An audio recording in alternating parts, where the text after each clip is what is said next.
સેના દ્વારા એક લેટર વાયરલ કરવામાં આવ્યો અને એમાં કહેવામાં આવ્યું કે ભાજપના મંત્રી છે એવું નિવેદન આપે છે કે હવે મારા ધોકા મારા સમાજ માટે ઉપાડવા પડશે તો પણ વાંધો નહીં, બરાબર. તો અમે હીરાભાઈને પરસોત્તમભાઈને આમંત્રણ આપીએ કે આ ધોકા બાબત અમારે ચર્ચા કરીએ એમ.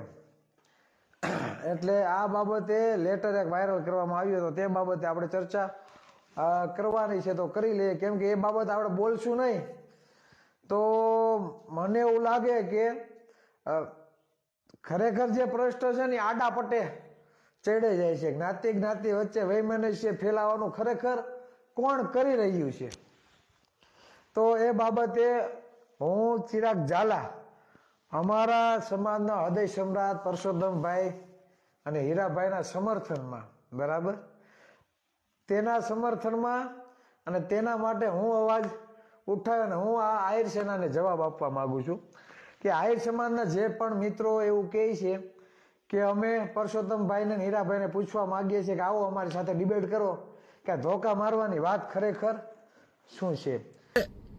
મિત્રો, આ વિડીયોના માધ્યમથી હું મેસેજ આપવા માંગુ છું કે જે ચિરાગ ઝાલાએ ચેલેન્જ આપી છે કે હું આહિર સેના ગુજરાત સામે ડિબેટ કરવા માટે તૈયાર છું, તો મારી ચિરાગ ઝાલાને પણ ચેલેન્જ છે, જો ડિબેટ કરવા માટે તૈયાર હોય તો આહિર સેના ગુજરાત વતી હું કોર કમિટી મેમ્બર કેતન વાણિયા, આહિર યુવા કલ્યાણ સમિતિ કનવીર કેતન વાણિયા, આહિર યુવા સંગઠન, આહિર હિત રક્ષક સમિતિ, સુરતના નાના મોટા 14 જેટલા સંગઠનો છે, એમાંથી એના વતી હું આજે ચિરાગ ઝાલા સામે ડિબેટમાં બેસવા માટે તૈયાર છું. પણ ચિરાગ ઝાલાને મારી એટલી ચેલેન્જ છે કે અમારો પ્રશ્ન, અમારો સવાલ મંત્રી પરસોત્તમભાઈ સોલંકી અને હીરાભાઈ સોલંકીને છે. પરસોત્તમભાઈ સોલંકીએ જે દંડા ઉપાડવાની વાત કરી છે એમની પાસે અમારે જવાબ જોતો છે અને એમની પાસેથી અમારે જવાબ લેવાનો છે. પણ જો ચિરાગભાઈ ઝાલા તમે જો એટલું બધું મિત્ર,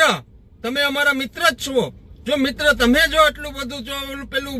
પાવરથી કહેતા હોય તો આહિર સેના ગુજરાત વતી હું આપની સમક્ષ આપની સામે ડિબેટમાં બેસવા માટે તૈયાર છું અને જવાબ પણ આપીશ. પણ